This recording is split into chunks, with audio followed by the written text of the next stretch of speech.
दिनैथि दुलाराय बर' फरायसा आफादनि जथुम्माया मैयानिफ्राय सोलिदों आरो दिनै फिरफिला बिरहोनाय मुंख्लंनो बिबार बावनाय गेदेमा सुबुंफोरनो बिबार बावनाय बायदिसिना हाबाफारि सोलिगासिनो दङ। दा गुबैयै बे 52थि जि जथुम्मा दा बेवहाय जोंनि थान्दै मेलाव आसामाव आरो भारतआव सोलिबाय थानाय माखासे जेंनाफोरखौ लानानै जोङो सावरायगासिनो दङ आरो बेजों लोगोसे बर' माहारिया दासिमबो जायफोर जेंनानि मोगा-मोगि जानानै दङ बे जेंनाफोरखौ जोङो सावरायगासिनो दङ। दा बेवहाय जोङो गुबैयै बुंनो सानो जे दिनै जिफोर थासारिया भारतआव जादों बे थासारिया जोंनि बाहेराव नङा, जोंनि गेजेरावनो। दा बेनिखायनो बेफोर थासारिनिफ्राय जोंबो उदां नङा, नाथाय जों हारि हिसाबै बे थासारिनिफ्राय बोरैहाय जोंनि गावनि हारिखौ बासायनो हागोन बेनि थाखाय जोङो माखासे राहा लामा लानांगोन आरो बेनिखायनो जोङो बेखौ दुलाराय बर' फरायसा आफादनि थान्दै मेलाव सावरायनानै जोङो गाबोननि गेजेराव मोनसे बिथांखि लागोन जे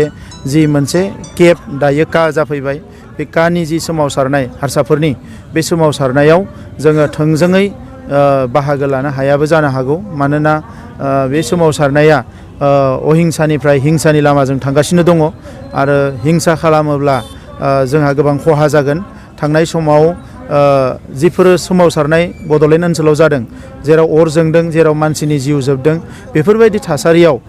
गुबुन हारिफ्रा जोंखौनो दुसिदों, जोंखौनो दायनिगिरि खालामदों आरो दिनै बर' अबर' बायदिसिना बिथांमोना आफाद खुलिनानै जोंखौनो दायनिगिरि साजायलांबाय थानायनि हाबाफारि लामा लादों बिथांमोना। दा नंखायनो जों बुंदों जे असमिया हारि थांना थानांगौआव जोंहा मदद दङ, बिथांमोननि राव थुनलाइ हारिमु जौगानांगौ जोंहा मदद दङ, बिथांमोननि हारिया अरायसम थांनानै थाथों बेवहाय जोंहा अरायसम मदद दङ। नाथाय बिथांमोना मावनाय गासैबो खामानिखौ जों मावजोबनो हायाबो जानो हागौ। मानोना बर'आबो मोनसे एखुथा हारि, जोंहाबो गावहा राव सिनायथि हारिमु दङ, जोंबो गावनि बायदियै थांना थानो लुबैयो। दा बेनिखायनो बिथांमोना साननाय बायदि जोङो सानजोबनो हायाबो जानो हायो। बेनिखायनो मरेल सापर्टआ जोंहा अराय थागोन होननानै जों बुंदों। नाथाय बेजों लोगोसे दायो मोनद' हारिखौ एसटि खालामनो ओंखारनायखौ जोङो अरायसम CC2Aनि गेजेरजों गोख्रोङै होबथाबोदों, एबसुआबो होबथाबोदों। मानोना बे हारिफ्रा एसटि जायोबा जोंहा गोबां खहा जागोन, जेखौनोखि जोंनि उन्दै उन्दै ट्राइबेल हारिफ्रा जोङो सहायनो हानाय नङा आरो बिनिखायनो जोङो बेखौ होबथागोन। क्लज नाम्बार 6आव आसाम एकर्डनि बिथांमोना जेखौ बुंदों जे असमियाफोरनि रक्षा कवच, बेवहाय गावसोरनि हारसा हारिनिल'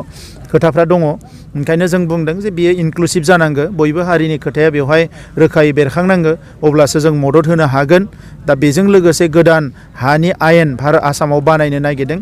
बे हा आयेनाव बिथांमोना गोबां बिबांनि खाजोना खांनाय, जायखौनोखि जोंनि ट्राइबेल मानसिफ्रा होनो हाया, बेखौ जोङो सरकारखौ हेंथा होनो थाखाय जोङो सिन्था सरसा खालामदों। बेजों लोगोसे हाग्राबारि ओनसोलाव जोंनो हानि मोनथायखौ भारतनि आयेना होदों, नाथाय बिथांमोननि गोदान आयेनाव बेखौ सेख'फिननानै लानो नागिरदों आरो बेबायदिनो गोबां हानि आयेनाव सोलाय सोल' खालामदों आरो बेखौ जोङो हेंथा होगोन होननानै जोङो सानदों। आरो बेजों लोगोसे गोदान जि इडुकेसन पलिसि, बे गोदान इडुकेसन पलिसिया मोजाङानो जागोन, नाथाय बेखौ इमप्लिमेन्ट खालामनायनि सिगाङावनो बर' बिजोंनि जि जेंनाफोर, बे जेंनाफोरखौ सुस्रांनांगौ होननानै जों सरकारखौ बुंदों आरो जोङो थाबैनो बेखौ लानानै आसामनि सोलोंथाइ मन्त्रि, गिबि मन्त्रि जिखिनि दङ, भारतनि मन्त्रिफोर गासैनोबो जोङो बे खोथाखौ अलरेडि जोङो फोरमायदों आरो बिथांमोना बुंदों जे जों सुस्रांगोन, नाथाय बिनि सिगाङावनो सुस्रांनांगौ। लोगोसे बर' बिजोंनि थाखाय जि मोनसे बिथोनगिरि जों बिदोंमोन, बेखौ थाबैनो सोरजिनानै होनांगौ होननानै जों सरकारनि खाथियाव दाबि दैखांदों। आरो बेजों लोगोसे जे 14 नाम्बार पइन्टआव मैयानि केबिनेटआव जे बर' जेंनाया सुस्रांजानांगौ,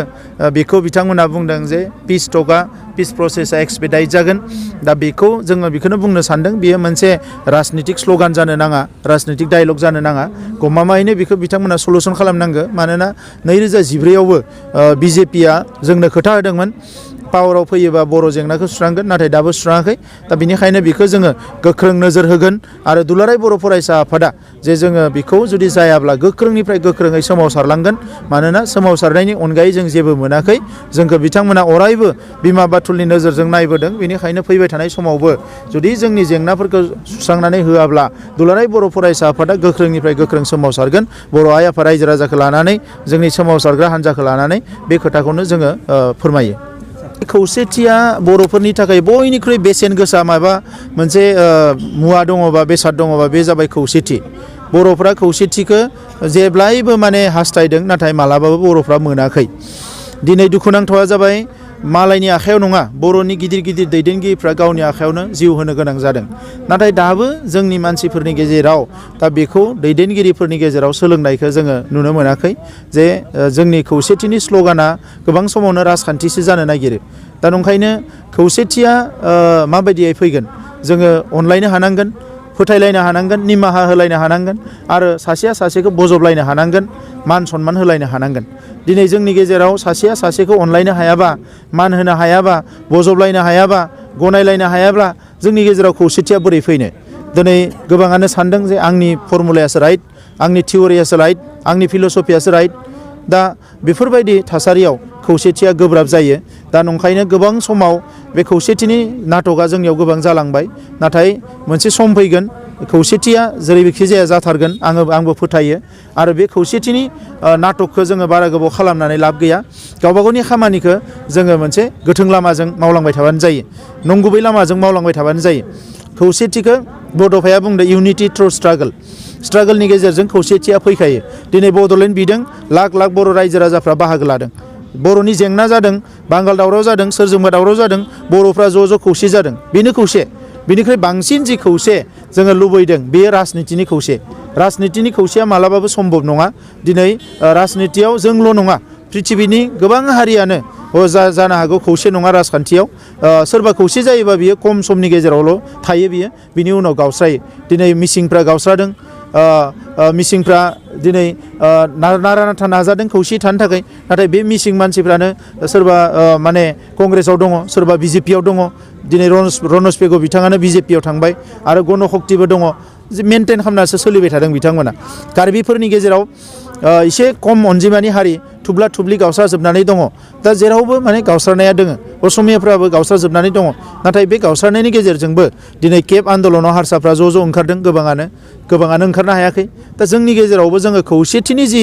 डेफिनिसन खौसेथिनि जि मिनिं बेखौ बुजिनायनि सम जाबाय बे मोनसे इमसनेलि सोरबा बुङोबा लजिक गैयाजासे जुक्ति गैयाजासे खौसेथिनि खोथा बेयो मालाबाबो जानो हाया बेयाव मोनसे राजखान्थिनि बादै बेयो जेबो जानो हाया ओंखायनो आं खावलायगोन जे जायफोरा खौसेथिनि खोथा बुंदों बिथांमोनाबो बुजिनाया मोजां आरो जायफोर दिनै दैदेनगिरि जानानै दङ बिथांमोनाबो रियेल सेन्सआव खौसेथिखौ लाबोनो थाखाय हाबा मावनाया मोजां जोङो बेखौसो लुबैयो